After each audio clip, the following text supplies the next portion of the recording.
A paz do Senhor Jesus, amados e amadas, estamos de volta no estudo de Apocalipse. Tivemos 2 semanas sem estarmos nos reunindo, nos falando, mesmo em distanciamento, mas foi meu aniversário e aí eu não gravei na semana retrasada. E na semana passada eu enviei para vocês Pastor Hernandes Dias falando do capítulo 14 e do capítulo 15. Mas hoje eu retomo a gravação e quero te convidar a aquilo que você já estudou, como eu ouvi os estudos e estudei também na Bíblia. E eu quero passar para vocês aquilo que eu estudei na Bíblia, amém? Nós já ouvimos o vídeo, vimos, e ouvimos, e agora nós vamos estar nos atendo àquilo que eu escrevi e gostaria de compartilhar contigo, porque nós continuamos estudando Apocalipse, amém? E nós vamos então falar com Deus. Senhor, obrigada por essa oportunidade única de estarmos vivos e de bebermos da fonte da Tua Palavra. Que não seja eu, mas seja o Teu Espírito a nos ensinar, porque eu creio que o Senhor está nos ensinando, nos moldando e nos preparando para que, em nome de Jesus, como igreja, possamos viver essas promessas. Em nome de Jesus. Amém. Amém? Então eu te convido, abra sua Bíblia em Apocalipse 14. E esse texto tem a minha narrativa aqui na minha Bíblia, Bíblia da Mulher, Ela vem dizendo assim: o Cordeiro e os seus remidos no Monte Sião. E eu vou ler do verso 1 ao 3, que fala assim: olhei, e eis o Cordeiro em pé sobre o Monte Sião, e com ele 144.000, tendo na fronte escrito o seu nome e o nome de seu pai. Essa palavra se encontra também na profecia de Ezequiel 9:4, e nós podemos também estudá-la em Apocalipse 5, de 9 a 10 e Apocalipse 7, de 3 a 4, onde foi dito sobre os 144.000 selados com o nome do Pai, sobre a sua fronte, que se opõem diretamente àqueles que serão selados pela marca da besta, porque o Senhor nosso Deus, Ele sela com o seu Espírito aquele que crê, amém? Aquele que crê em Jesus Cristo, que o recebe como Senhor. O Espírito Santo vem como selo habitar em nós. Nós até estamos estudando isso nessa semana na célula. O batismo com o Espírito, o selo do Espírito. E aqui, os 144.000 serão selados, porque serão propriedade de Deus, selados por Deus para ser guardado como povo de propriedade exclusiva de Deus. E como nós estudamos em Apocalipse 7, esses 144.000 representam de cada tribo, que vão sendo selados lá no capítulo 5 de Apocalipse, cada tribo de Jacó, representando todos os que perseveram, que são lavados e remidos pelo sangue do Cordeiro no Novo Testamento, na Nova Aliança, mas que na antiga aliança judaica são aqueles que são selados porque não estão em corrupção, mas são do Senhor. Então o Senhor os guarda e o Senhor guardará nesse tempo, no tempo da grande tribulação, o seu povo judeu que estiver buscando a face do Senhor. Algumas dessas teologias nós estudamos ao decorrer de Apocalipse. E eu gostaria de chamar a atenção. Após a triste imagem dos que se dobrarão e adorarão a besta, aparecem aqueles que mantiveram a fé, fiéis, trazendo esperança da vitória. E aí, no verso de número 2, vai dizer assim: ouvi uma voz do céu como voz de muitas águas, como voz de grande trovão. Também a voz que ouvi era como de harpistas, quando tangem a harpa. A voz que João ouve, além dele ver o Cordeiro, 144.000, ele ouve uma voz que é de muitas águas, voz de trovão, que o salmista também fala: a voz do Senhor é poderosa, a voz do Senhor quebra os cedros, voz de trovão, voz de poder. E ele ouve o poder do trino, que sai como um som de harpa. Na verdade, todo cristão ama ouvir essa voz, ama, adora a Deus. Quando nós sentimos a unção no meio do louvor, não tem como ser cristão e não amar, estar na presença, ouvir a voz, adorar o Senhor, porque nós fomos feitos para o louvor da sua glória. E no céu vai haver esse louvor intenso, essa adoração. E nessa hora João ouve essa voz de trovão, voz de poder, e os fiéis cantam um cântico. Olha o que diz o verso 3, entoavam um novo cântico diante do trono, diante dos 4 seres viventes e dos anciãos. E ninguém, olha, ninguém pôde aprender esse novo cântico, senão os 144 mil que foram comprados na terra. Sabe o que isso significa? A igreja redimida, aquele que é lavado no sangue do Cordeiro. O Senhor coloca nos seus lábios um novo cântico, um cântico de adoração, um cântico àquele que era, que é e que há de vir. Isso é majestoso, é poderoso. Amados, na verdade, o Monte Sião, aqui do verso 1, representa a Jerusalém celestial, a eterna habitação de Deus e o seu povo, que se encontra em Hebreus, no capítulo 12, do verso 22 a 24. Olha que coisa linda. Mas tendes chegado ao Monte Sião e à cidade do Deus vivo, a Jerusalém celestial e a incontáveis hostes de anjos e universal assembleia. Amados, aqui é a assembleia, a igreja, o povo de Deus reunido no Monte Sião, na Jerusalém celestial, diante do trono, adorando. Olha, é tudo que eu mais quero, poder estar lá. Então, amados, que você creia e receba essa palavra, porque essa palavra é para a igreja do Senhor. E o verso 4 vai dizer assim: são estes os que não se macularam com mulheres, porque são castos. São eles os seguidores do Cordeiro, por onde quer que vá. São os que foram redimidos dentre os homens, primícias para Deus e para o Cordeiro. Aquele que segue ao Senhor com honra é honrado, é a primícia do Senhor. São os primeiros, são os redimidos, são os lavados, aqueles que são fiéis até o fim. E essa palavra do verso 4 fala que esses 144 mil, né, essa Assembleia Santa, não se contaminaram com mulheres. E tem muita gente que acha que isso significa as relações sexuais, né, não ter relação sexual com mulher, que seriam virgens. Mas, na verdade, a Bíblia não reprova dentro do casamento o sexo. O sexo não é pecado no casamento. Desde Gênesis, o Senhor abençoou e falou multiplicai, crescei e multiplicai, antes de Adão e Eva pecarem. Então, o sexo, pelo contrário, ele é bênção, é presente sagrado de Deus. Lá em 1 Coríntios 7, 4 e 5, Paulo vai recomendar o quê? Recomendar ao marido e à mulher que o corpo de um é do outro e que não é para eles se privarem um do outro, mas é para eles estarem juntos e só se afastarem em acordo e debaixo da paz de Cristo. Então é bênção estar juntos, uma vez casados, uma vez uma só carne.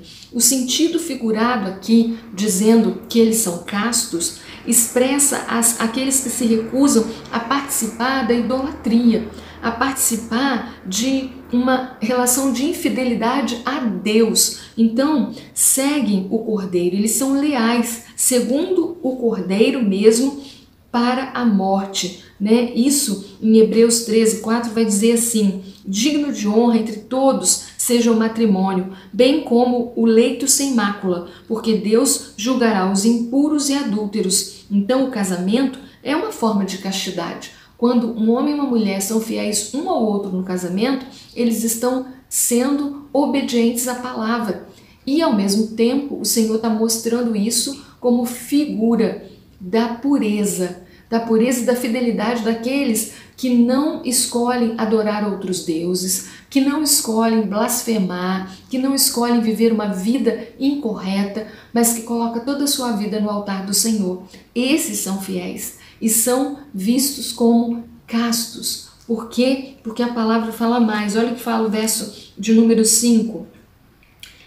E não se achou mentira na sua boca, não tem mácula. Sofonias 3,13 também vai dizer isso, que o restante de Israel não tinha pecado, não tinha mentira nos lábios, mas eram filhos da verdade. Então, quem é a verdade e a vida? Jesus. E se você segue a Jesus Cristo e continua mentindo com os seus lábios, você não está sendo fiel a Deus. Não podemos ser filhos da luz e andar em trevas. Não podemos mentir com os nossos lábios. O nosso coração é enganoso e às vezes pensamos assim, é só uma mentirinha, é só para não... Não. O Senhor é Deus da verdade e da vida. Então aqui é isso que o Senhor está dizendo. Mantenha-se puro na presença de Deus, porque esse é o que persevera. Esses são aqueles que o Senhor há de selar, guardar e levar para estar cantando um novo cântico na sua presença. Aleluia. Então eu gostaria de te convidar a ler agora o verso 6 e 7, mas eu vou tomar uma aguinha, né? Porque vocês sabem que esse 2020 é o ano da honra e Deus vai honrar aquele que bebe da água da vida. Então, amados, vamos continuar. 3 anjos agora vão proclamar os juízos de Deus. E a primeira voz que João ouve, está lá no verso 6 e 7. Vi outro anjo voando pelo meio do céu, tendo um evangelho eterno para pregar aos que se assentam sobre a terra, e cada nação, tribo e língua e povo, dizendo em grande voz: temei a Deus e dai-lhe glória, pois é chegada a hora do seu juízo. Adorai aquele que fez o céu e a terra, o mar e as fontes das águas. Olha que tremendo! É dada mais uma oportunidade àqueles que estão na terra, aos descrentes, por meio de outro anjo que vai estar proclamando. Todos são convocados ao arrependimento e ao culto a Deus antes que venha o julgamento final. Essa é a voz que João ouve. E agora, no verso de número 8, a segunda voz que ele ouve diz assim: seguiu-se outro anjo e o segundo dizendo: caiu, caiu a grande Babilônia, que tem dado a beber todas as nações do vinho da fúria da sua prostituição. E isso está em Isaías 21:9, é uma profecia de Isaías. E está também em Apocalipse 18:2, que vai dizer novamente isso na queda da Babilônia. Agora, quem é a Babilônia? A Babilônia é o codinome para Roma do século I da era cristã. Aquela grande cidade era o maior inimigo de Israel no Antigo Testamento. Está lá Isaías 21:9 e Jeremias 50:2 e Jeremias 51:8. É o centro de um império de dimensões mundiais, destacando-se pelo luxo da degradação moral. Aqui, Roma, representada no primeiro século, ela também representa um sistema político que é religioso do mundo em geral, um sistema político corrompido. E aqui, para os cristãos, o Império Romano correspondia e excedia a Babilônia em termos de corrupção espiritual. Havia seduzido e enganado nações, sabe?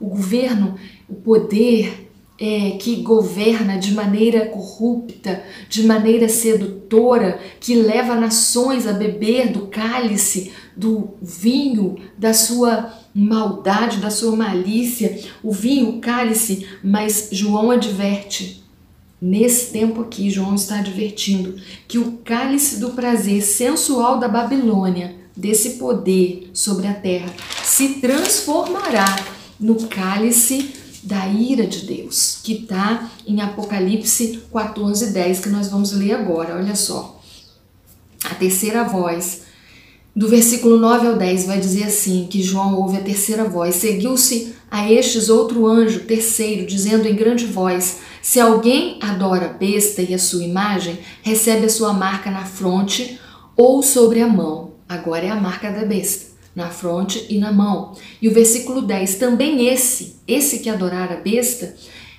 beberá do cálice da cólera de Deus, porque foi seduzido pela besta e o adorou. Então beberá esse cálice preparado, sem mistura, o cálice da sua ira, que está lá em Isaías 51, 17 e Gênesis 19, 24, profecia, e será atormentado com fogo e enxofre diante dos santos anjos e na presença do Cordeiro. Amados, o intuito de Deus ao proclamar a sua ira é ainda promover o arrependimento.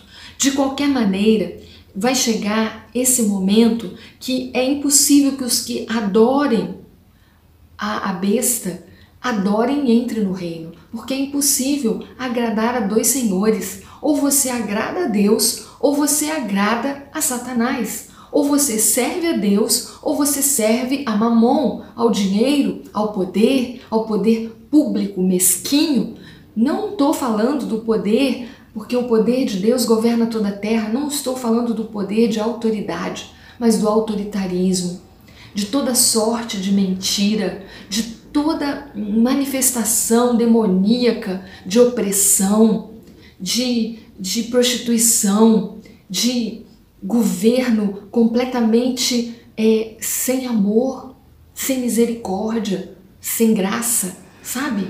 É esse o governo que Satanás está sempre pronto a promover. E a gente tem que estar vigilante, porque aquele que se corrompe, aquele que se leva, está fazendo uma escolha que aqui não é uma ira que Deus ficou nervoso, ou que, como nós, ficamos cheios de, a gente fica irado e peca. Não, essa ira de Deus é o cálice de Deus que transborda, e é o momento do juízo. É algo que Deus prometeu. Prometeu para quem? Para aquele que serve a Ele. Que no mundo nós temos aflições, mas tem de bom ânimo, eu venci o mundo. E vai haver um momento porque o inimigo já está vencido. É uma promessa de Deus. E aqui se cumpre o vinho da ira de Deus, tipo de ira fruto de uma decisão que Deus já tomou. Não é emoção humana, mas sim é a rejeição do pecado, da rebelião da humanidade, que se recusa a reconhecer Jesus como Senhor. É um basta de Deus, que Ele disse que vai dar. E as pessoas acham que é brincadeira. E não é. E aí, versículo de 11 a 13, que vai dizer: a fumaça do seu tormento sobe pelos séculos dos séculos, e não tem descanso algum, nem de dia nem de noite, os adoradores da besta e da imagem, e quem quer que receba a marca do seu nome, que está lá em Isaías 34:10. Aqui está a perseverança dos santos, os que guardam os mandamentos de Deus e a fé em Jesus. Então, do 11 ao 13, a besta e os seus seguidores são condenados ao tormento eterno. E esse versículo vai refutar o conceito de aniquilação, que tem gente que acha que pode ficar pecando, alimentando o pecado, vivendo de iniquidade, e que nada vai acontecer com ele. E que quando morrer, acabou. Tem gente que fala, vou fazer mesmo, porque quando morrer, não é assim não. Vai ter o dia do juízo. E aqueles que não entenderam isso, não vai ter aniquilação, vai ter dor eterna. Porque ou você escolhe a vida eterna com Deus, não adianta ficar no muro. O muro já é de Satanás. Você fica no muro, vai ficando no muro. Porque quando ele vier, não vai ter isso. Não vai ter mais tempo de misericórdia. Todo o tempo é agora. Todo o tempo é hoje de você ouvir a voz, se arrepender e voltar a sua vida para Deus. Mas aqui está dizendo claramente, olha só, a besta e seus seguidores, segundo, serão condenados. Não serão apenas destruídos, mas condenados eternamente. E isso com consciência, que coisa horrível. Mas o destino dos santos, ao contrário do destino dos perversos, é descanso de duas fadigas. E aí é muito interessante esse versículo, porque quem perseverar, o santo, está lá no 12, vai guardar os mandamentos de Deus e tem fé em Jesus, Aí vem a quarta voz no versículo 13 e diz assim: então ouvi uma voz do céu dizendo, escreve, bem-aventurado, aleluia, bem-aventurado é feliz, bem-aventurado os mortos, sim, os mortos, que desde agora morrem no Senhor, sim, diz o Espírito, para que descansem das suas fadigas, pois as suas obras os acompanham, aleluia. Os fiéis vão ter descanso, descanso eterno. Descanso de quê? Das suas fadigas. Eles serão felizes, contrariando a aparência dos frutos. Os cristãos mártires, os que morrerem sendo fiel, são bem-aventurados, porque descansarão das fadigas provocadas pela perseguição, e suas obras de fadigas provocadas pela perseguição, porque eles terão perseverança, eles tiveram perseverança e obediência, e das catástrofes naturais. Eles não vão passar mais pelas dores desse mundo e vão poder descansar do seu labor, porque eles lutaram, combateram o bom combate, guardaram a fé, como o apóstolo Paulo, aleluia. Então, o poder de Deus vai estar sobre a vida deles, dos que perseverarem. E o versículo 14 vai dizer assim, e aí a ceifa. Queria que você prestasse atenção nisso. Olha só. Olhei e eis uma nuvem branca, sentado sobre a nuvem, semelhante ao filho do homem, tendo na cabeça uma coroa de ouro e na mão uma foice afiada. Isso está lá em Daniel 7:13. Outro anjo saiu do santuário, gritando em grande voz para aquele que se achava sentado sobre a nuvem: toma a tua foice e ceifa, pois chegou a hora de ceifar, visto que a seara da terra já amadureceu.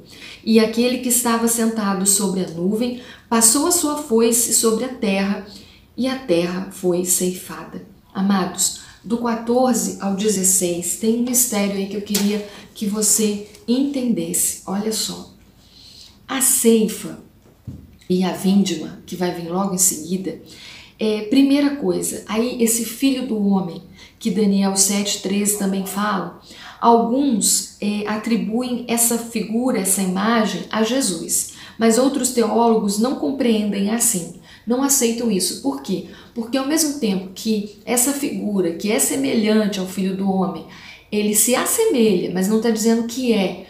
E muitos não aceitam, por quê? Porque vem um anjo e dá ordem. Nenhum anjo dá ordem a Jesus. Jesus é que ordena. Então, provavelmente é um anjo que veio para ceifar, está sentado na nuvem. É isso que alguns teólogos afirmam. E aí ele recebe instrução direta, né? Esse anjo receberia instrução direta do trono, porque o versículo 15 diz: saiu da presença de Deus com a mensagem própria de Deus. Né? O anjo veio trazendo. E no versículo 16, ao contrário do que parece aos homens, a história está nas mãos de Deus, porque a palavra do anjo chegou a hora de ceifar, já está tudo maduro, pode ceifar. E aí o anjo que está sentado na nuvem ceifa a terra. E essa ceifa não é ceifa de salvação, essa ceifa é de juízo.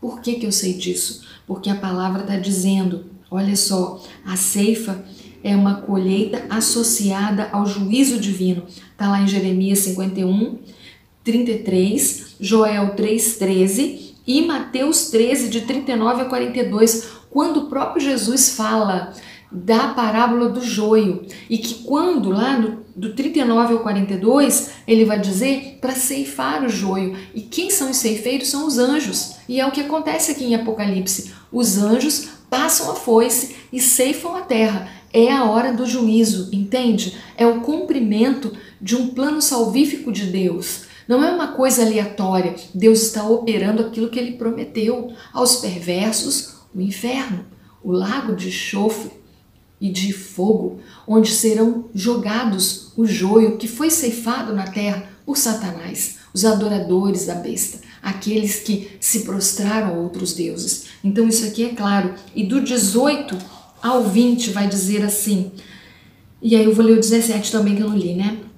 A vindima. Então saiu do santuário que se encontra no céu outro anjo, tendo ele mesmo também uma foice afiada. Viu os efeitos? Saiu ainda do altar outro anjo, versículo 18, que tem autoridade sobre o fogo, e falou em grande voz ao que tinha a foice afiada, dizendo: toma a tua foice afiada, ajunta os cachos da videira da terra, porque as suas uvas estão amadurecidas.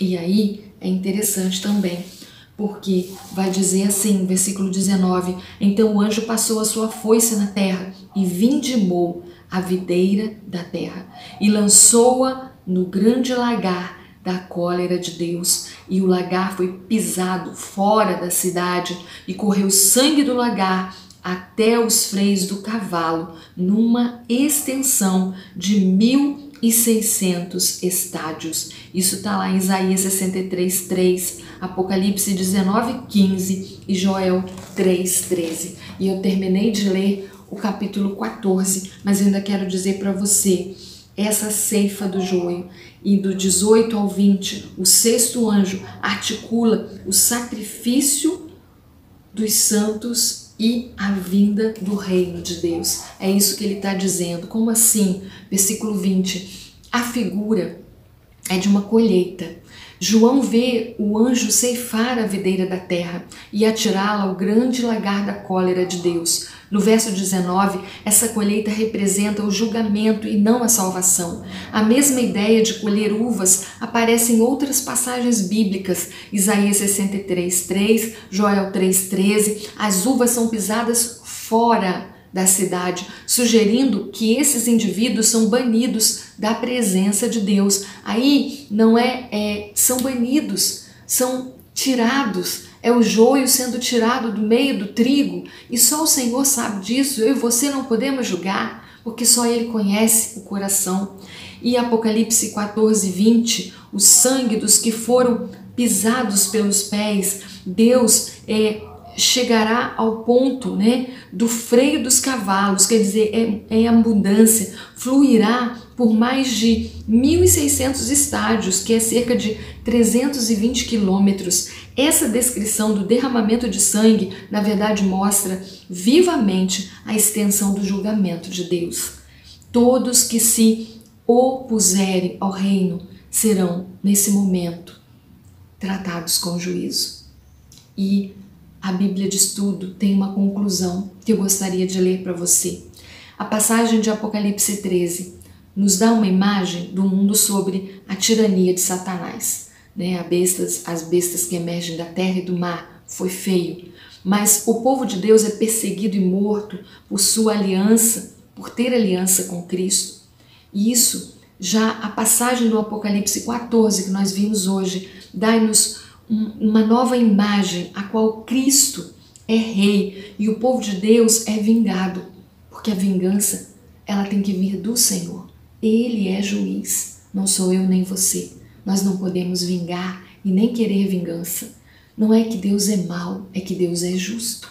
Justo juiz. O juiz, quando bate o martelo para um culpado mesmo, alguém que fez um crime, ele está dando uma sentença real e verdadeira. É isso que Deus vai estar fazendo. O Senhor tem a vitória final sobre o mal.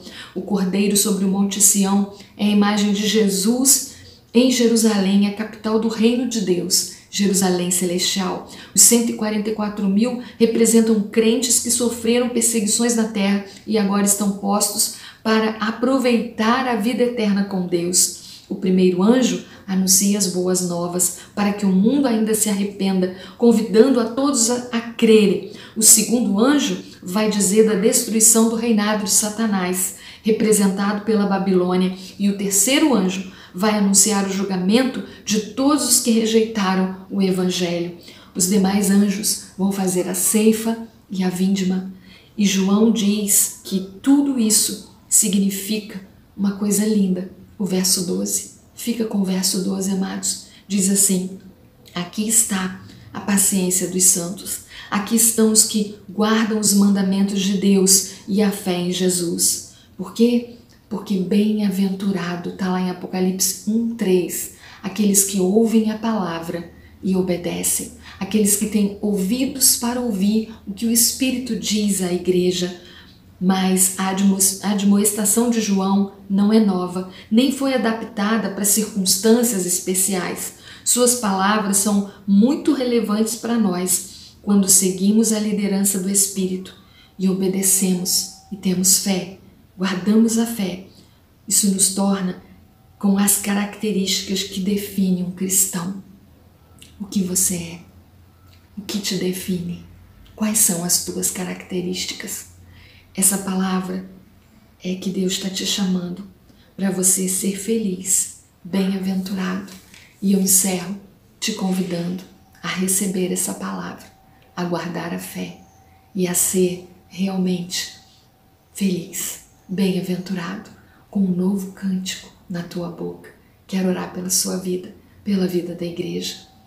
Senhor, dai-nos sobre nós a tua graça, que nesse tempo nosso coração seja corrigido, convertido, disciplinado, mudado, que todo aquele que ouvir essa palavra possa se arrepender dos seus maus caminhos, possa ouvir o teu Espírito e decidir viver pela fé. O justo viverá pela fé, aquele que for Marte viverá a honra de adorar na presença do Cordeiro, aquele que reina e que virá buscar a sua noiva, a qual nós cremos e fazemos parte. Receba a bênção do Pai, do Filho e do Espírito Santo da promessa. Amém. Te amo, irmão. Te amo, irmã.